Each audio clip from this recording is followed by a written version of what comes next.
Welcome to Epilogue Podcast, the show where we discuss some stuff that happened on a different show ages ago which nobody really cares about anymore.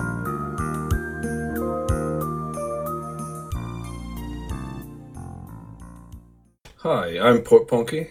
And I'm LeBloc. Today we're discussing Deep Space Nine, Season 1, Episode 4, A Man Alone. In this episode, Odo is the main suspect in a sort of complex murder of a renowned Bajoran. Well, renowned, I don't know, some people thought he was a war profiteer, other people thought he was a war hero. Odo is the suspect, and there's a convoluted sequence of events. It's all very interesting. What did you think? Well, I can come up with another tortured analogy that doesn't make any sense, but I think I'll avoid that. Go ahead. I love those. No. We started off with Bashir being an idiot again. I don't think they knew what they were doing with him early in the season. I'm assuming this changes, but these first few episodes, Bashir is inconsistent and mostly dumb, and he very ineptly tries to woo Dax. Yeah, he's just constantly making an arse of himself. Although he ends up being useful in this episode. Yes. So, is that the first time he's been useful so far? I think so, right? Yeah, I think it actually is, depressingly. Well, it's the first medical-related thing they've had. But other than Bashir's nonsense, I liked this closer look at Odo. He's a curious guy. One part that I particularly liked was when he gets mad at Cisco, when Cisco says, "Oh, I trust that you didn't kill that guy," and then he calls him out. Says, "Yeah," and he says, "You don't know me," and he doesn't, and that's a huge security risk to just make blind assumptions about people, so he would be mad about that, so it made sense, and it revealed more of his character. He has an incredibly strong sense of justice, and he's very logical. Like, he understandably suspected himself repeatedly. Yeah, I like that aspect where he kept pursuing those pieces of evidence. Well, it says I was in here, and you need to be a shapeshifter to get in here. There was a reintroduction of a character from Next Gen who everyone hates, as far as I know. O'Brien's terrible, awful wife, Keiko O'Brien. If you haven't seen Next Gen, then you maybe don't know how much she's kind of just angry all the time. Oh, okay, that didn't come across at all. Yeah, I had no familiarity with her. Did you like her? I could sympathize with her. She wants to feel useful. If you're on a ship that doesn't need a botanist and you're a botanist, that's kind of crummy. Well, O'Brien was like, yeah, we've got like 1 million new plants going into the sector through the wormhole, and you could be like the top botanist researching that stuff. And she's like, yeah. He just looks really depressed, like, I will never live up to your insane expectations. Yeah, that's true. She just kind of dismissed that totally reasonable suggestion.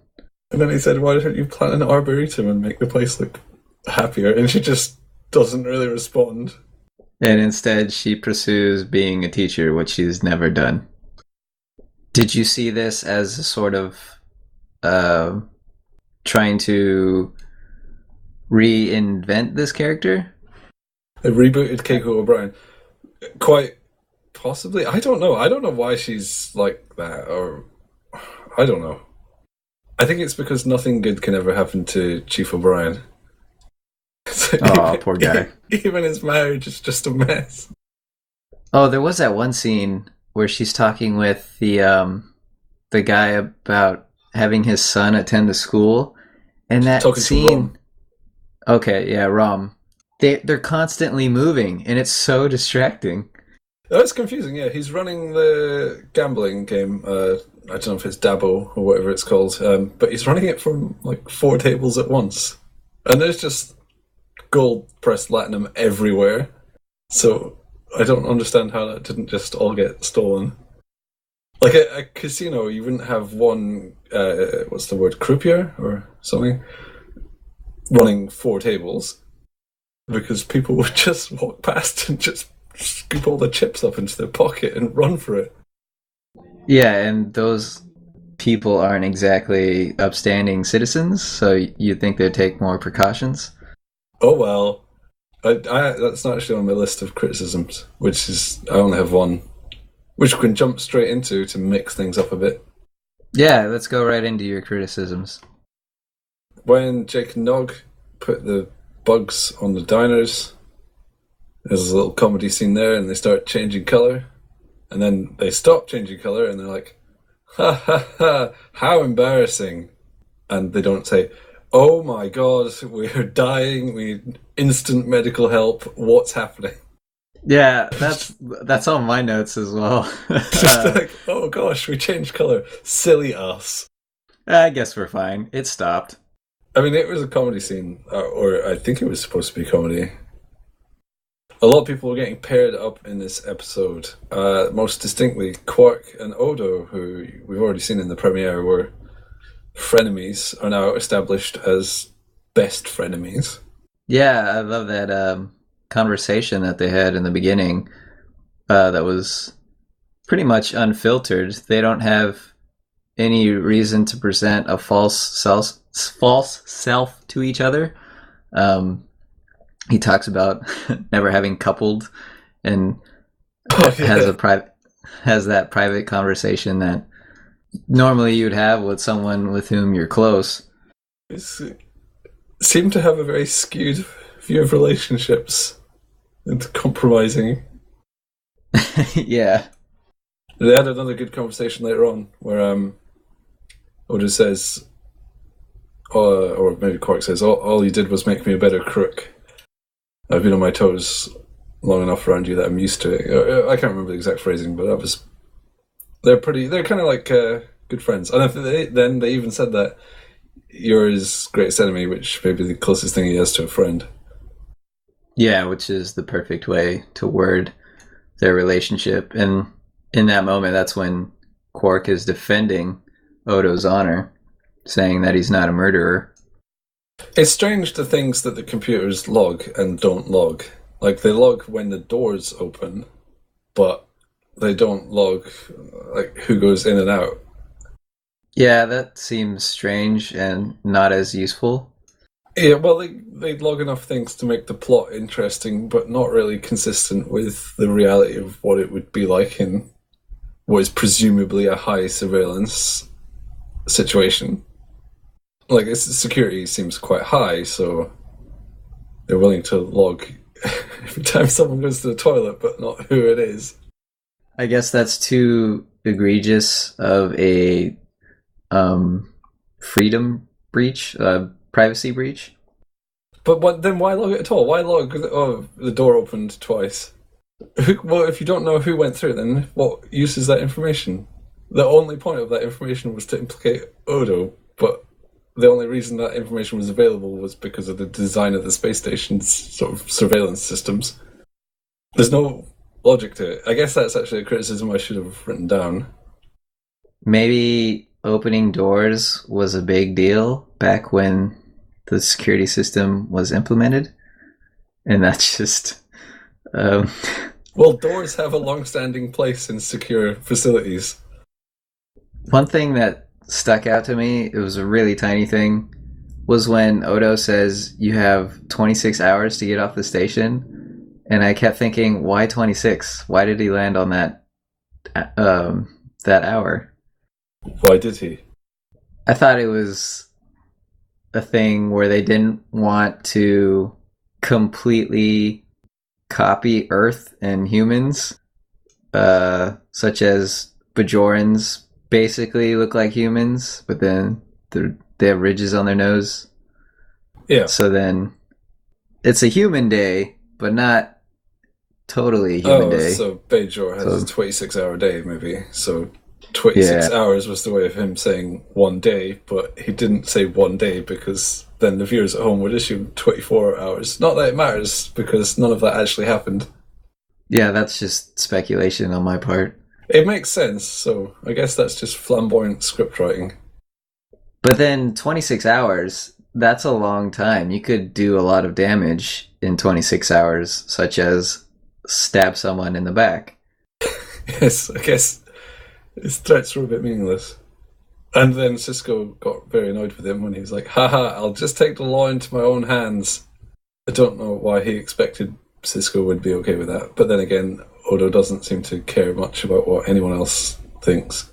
Yeah, he seemed a little surprised that, I can't just do whatever. That's too bad. Well, I guess the Cardassians were probably like, oh yeah, if you want to kick some guy's head in the air, just, do it where there's no security cameras or door loggers. At the end of the episode, he gets the guy on the ship, and it's weird that they still let Odo just walk around and visit crime scenes on his own when he's the lead suspect. But never mind. And then he meets the guy and pulls his face mask off, like Mission Impossible style. Did that strike you as silly? I didn't really. I mean, I saw it coming, so I was just waiting for it.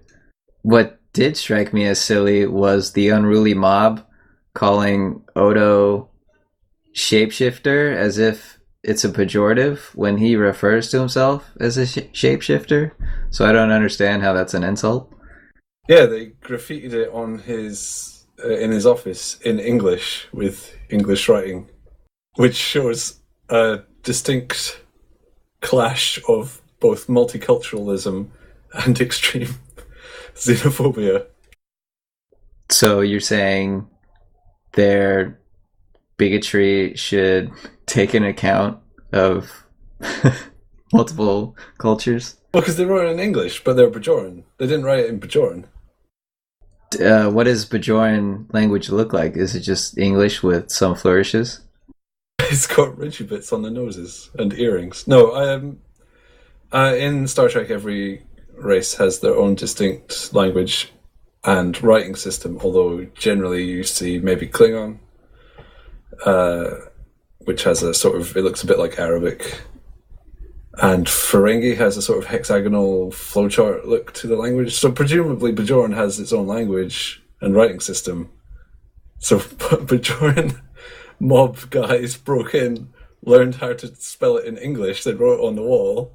But yeah, that'll show him. But Odo doesn't. Presumably Bajoran is his main language.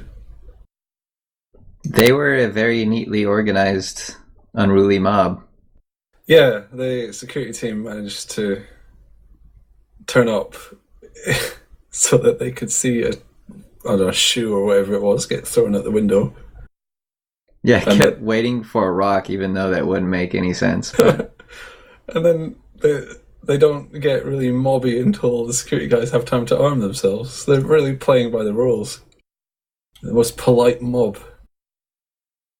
Oh, so my mind went in a terrible plot direction when they first discovered the science experiment going on in the room. I thought what was going to happen was that he killed himself, which doesn't even make sense because he was stabbed in the back and we saw it, so that already contradicts the theory. But he killed himself, or he paid someone to kill him.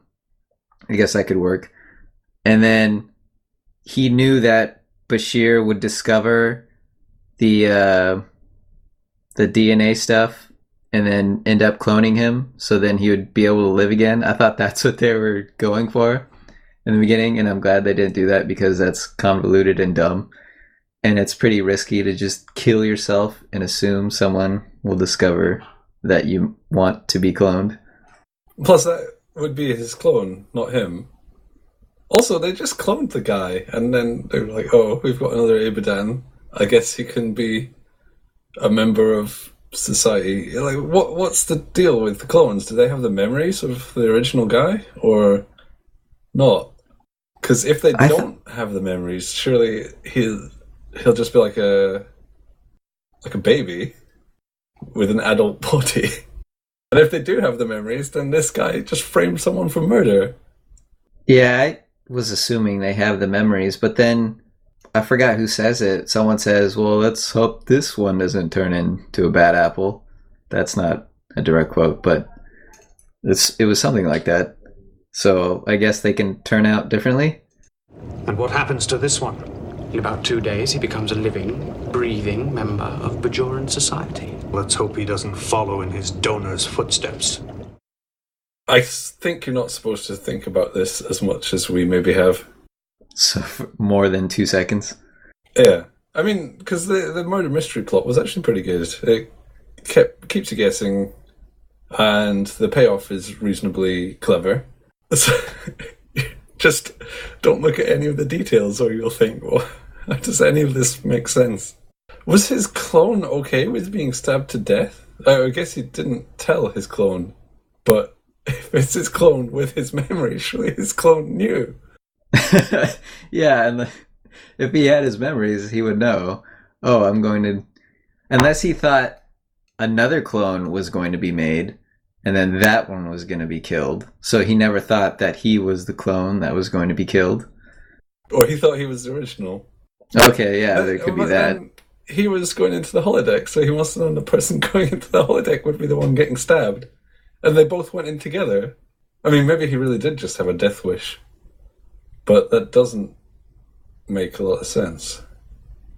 Maybe he told him that the murder would happen to a different clone the next day, and so he wasn't thinking about it. But he would have were able to relax. Have hatched that plan before he cloned himself, so he would still know that he was going to change his mind. Anyway, if he really was eager enough to frame Odo that he would die for it, then why did he need to do the whole clone thing? He just needed to make it look like a murder, which if you're in a holodeck, you can generate all kinds of crazy stuff, so I'm sure there would be a way.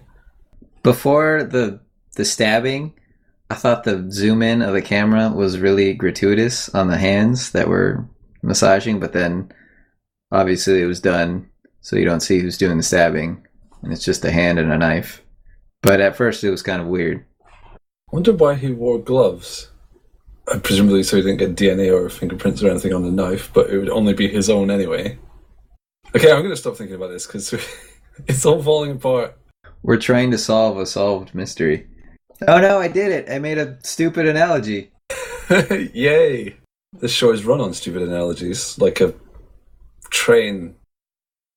Oh, do we have enough stuff for a full episode? Is this it? Do you have any words of wisdom? I suggest you allow yourself to be comfortable with your discomfort. I can't even remember who said that. It was Dax, when she and Cisco are talking about the dynamics of their friendship and how weird that potentially is, which we didn't even touch on that plot. Yeah, Dax. Well, it's a side plot. She's old. She has lots of past lives. That would be super weird if... Imagine one of your friends just completely changing. I guess. They seem to be making it very weird, though. I don't know. Cisco's all like, oh, I don't know if I can get used to it. But surely you would get used to it pretty quick. It's still basically the same person, right? As far as personality? I know they said kind of. They incorporate new things with the new person, but... Yeah, they're an amalgamation of the Jedzia Dax in this case and the previous Dax symbiont. Well, I don't exactly know what that means, like, in terms of what the ratios are. I don't think they ever really touched on that, but presumably different enough that it makes a difference. I don't know. Cisco was telling a story and then he just stopped and said, well, we won't be doing that again, I guess. Obviously, it was something he didn't actually feel comfortable talking about. Yeah, that was supposed to be something naughty, right? It was supposed to be... Or did I go in the gutter? So. No, well, presumably it was either minor crime or something unbefitting of a Starfleet officer. Yeah, he should know better than to gossip about himself. I guess he doesn't have much character to draw upon. He needs to maintain the illusion that he's just a wooden man brought to life that still has wooden parts. Oh, that's awful. It's brilliant. I think that's the end, though. That works for me.